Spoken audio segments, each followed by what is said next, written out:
You ask Tiger to solve. This deals with linear equations with one unknown. The final result is x equals negative 175. Let's solve it step by step.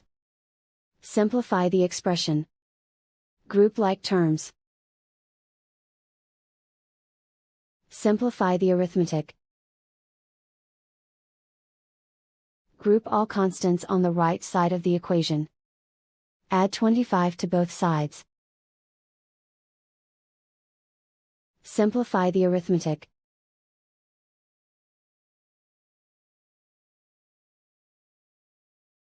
Isolate the x. Multiply both sides by inverse fraction 7 over negative 1.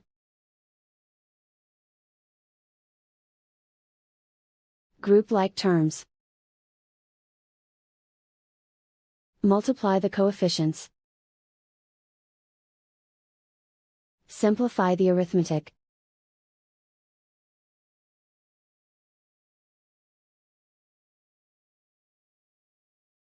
And so the final result is x equals negative 175.